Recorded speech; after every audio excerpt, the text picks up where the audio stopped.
Fala aí pessoal, aqui é o JP e agora a gente vai fazer exercícios da apostila Eleva para o primeiro ano de Química 2, apostila 6, capítulo 28, que vai tratar de exercícios gerais, parte 14. Primeiro exercício contextualizado número 7, exercício do Enem.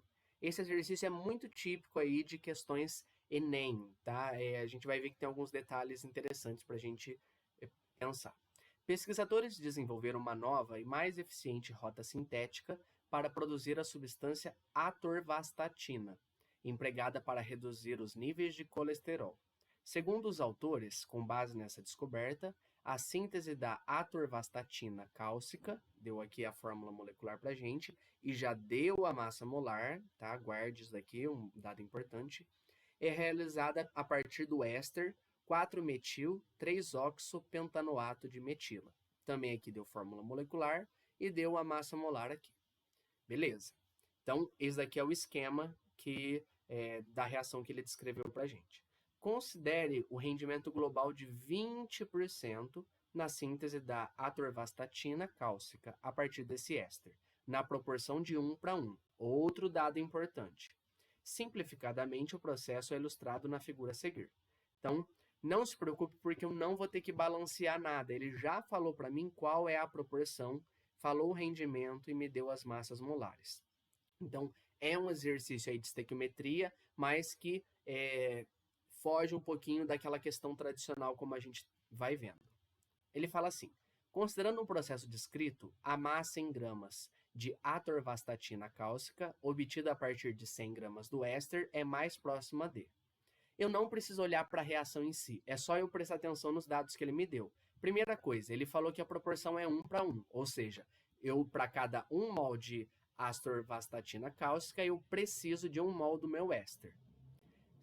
Agora, ele me deu massas aqui, então de mol para massa, eu uso massa molar, que ele também me deu. Então, para produzir essa substância de massa 1.154 gramas, eu começo com esse éster de massa molar 144 gramas. Agora eu coloco os dados do exercício. X da substância desejada, eu usei 100 do meu éster. Perceba que não tem diferença eu colocar o lado, né? Se eu coloco primeiro o éster para depois a atorvastatina, dá na mesma, ok? Fazendo essa conta, chegamos aí que o X é em torno de 801 gramas. Mas, vamos lembrar que ele falou que o rendimento é de 20%. Isso daqui seria se o rendimento fosse 100%. 20% disso, Y vai ser em torno de 160 gramas. Aqui não é X, tá? Foi só um errinho aí de digitação. Y é 160 gramas. Alternativa C, beleza? Exercício 9 agora. A pólvora negra, utilizada como propelente em armas de fogo, consiste numa mistura de enxofre, carvão vegetal e salitre. A reação que causa a propulsão e o lançamento do projétil é descrita por. Então, lança-se o projétil porque eu formo muitos gases no espaço muito confinado, então a pressão é muito grande, é onde eu disparo o projétil. Está aqui a equação, já está balanceada, vamos lá. Para formular uma mistura baseada na estequiometria da reação, a proporção em massa dos constituintes enxofre, carvão vegetal e salitre na mistura deve ser respectivamente. Então, olha só, ele quer uma proporção em massa aqui, seguindo a estequiometria. Pela estequiometria, os componentes que ele me deu aqui, ó, ele fala de enxofre, carvão e salitre, nessa ordem. Bom, aqui pela proporção da equação, para cada 2 mols de salitre, eu uso 1 mol de enxofre e 3 mols de carvão. Tá aqui. Salitre é o nome usual aí do nitrato de potássio. Bom, agora, como ele quer proporção em massa, eu vou transformar os mols de todas essas substâncias em massa. Então, eu tenho aqui, ó, 2 vezes 101, né? Ele me deu os valores, dá para eu calcular, para 32 gramas para 3 vezes 12 gramas. Ou seja, no total, eu tenho aqui, ó, 202 mais 32 mais 36. Isso daqui é a massa total da minha mistura. Agora, eu quero saber a porcentagem de cada componente. Então, eu vou seguir na ordem aqui. Ele primeiro perguntou a massa do enxofre. O enxofre contribui com 32 gramas do total de 270 gramas. 32 gramas de 270 vezes 100 equivale a 11,8%, ou seja, 12%. Eu não preciso fazer a conta com os demais, porque olha só, eu já tenho apenas aqui a alternativa A, em que o enxofre é 12. Eu poderia aqui, né, fazer, caso fosse um exercício discursivo, fazer a conta para os outros. O que eu faria? A porcentagem depois do carvão seria 36 gramas num total de 270, que daria aí em torno de 13%. Depois, faria por último do salitre, total de 202 gramas, aliás, 202 gramas dele num total de 270%, 70% gramas. 70% gramas não, desculpe.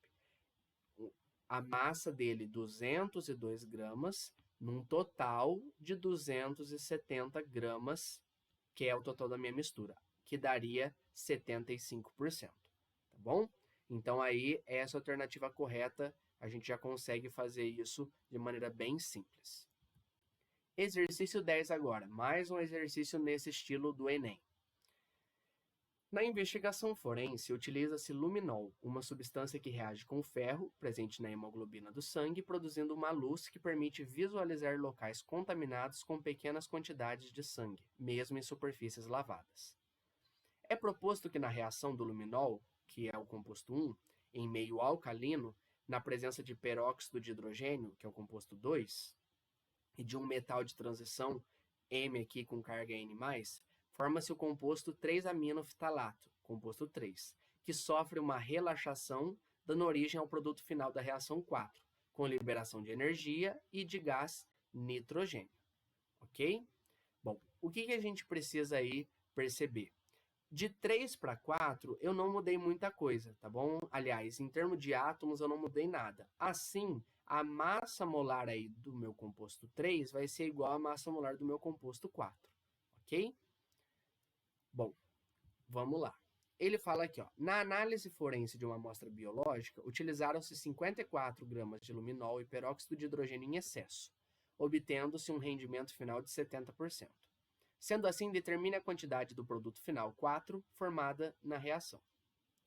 Eu vou ter que relacionar aqui, como ele me deu as massas molares do luminol e do 3-aminofitalato, que é o composto 3, eu teria que relacionar os compostos 1 e 3. Mas, como eu disse, 3 e 4 tem a mesma massa molar. Então, essa massa molar de 164 gramas por mol, eu posso usar para o composto 4.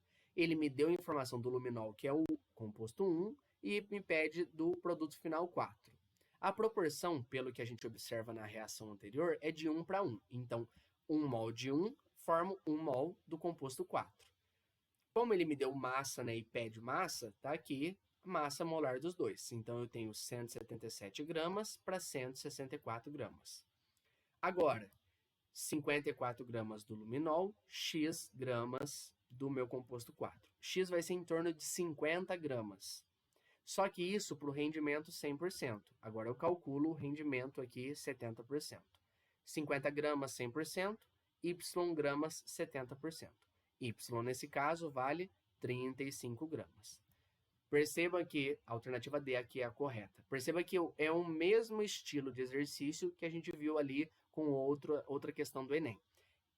Estequiometria no Enem não é tradicional igual a gente vê. Ele pode pegar aí reações aparentemente complexas, mas que o jeito de resolver é a mesma lógica. Beleza? Para a gente fechar agora, exercício da Unicamp, exercício 16. Na indústria química moderna, a economia percentual de átomos tem uma forte componente ambiental, sendo inclusive um aspecto muito mais importante que o rendimento percentual, que tem um componente mais econômico, uma componente mais econômica.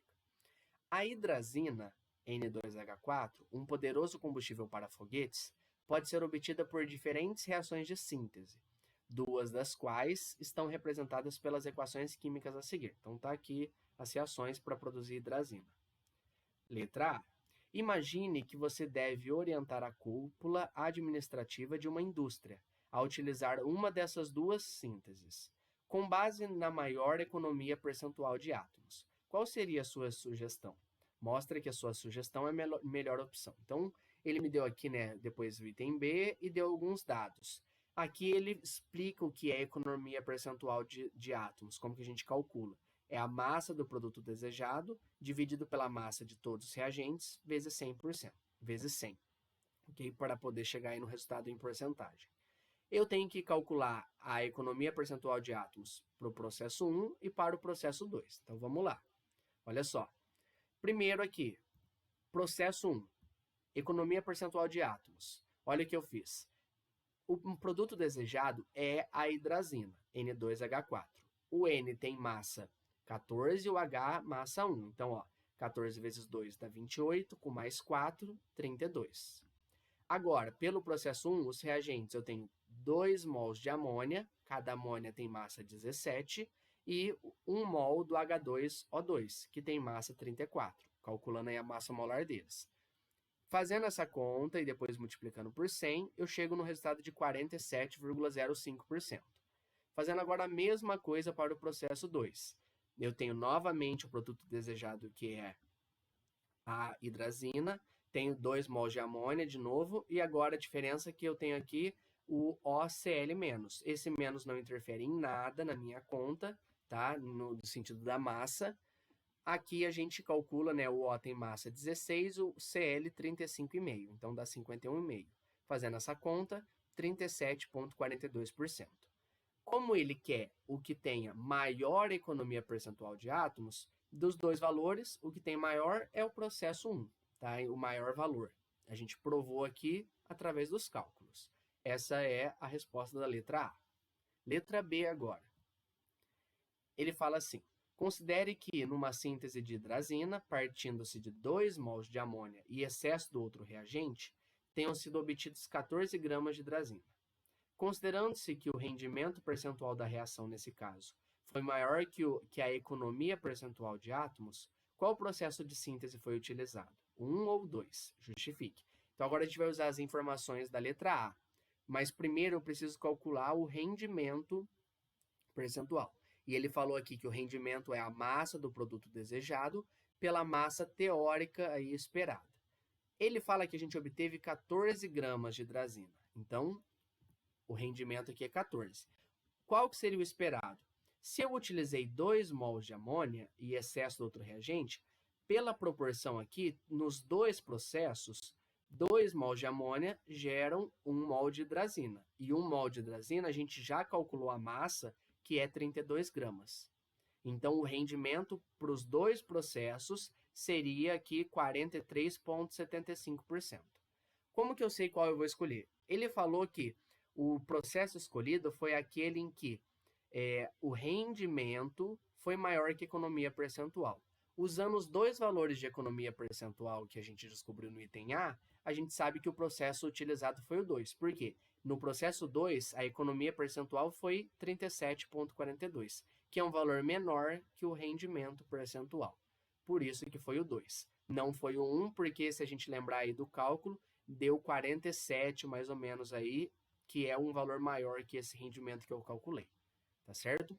É um exercício aí um pouco mais elaborado, né? Pede aí uma interpretação, mas perceba que ele te dá todas as informações aí que a gente precisa para calcular, ok?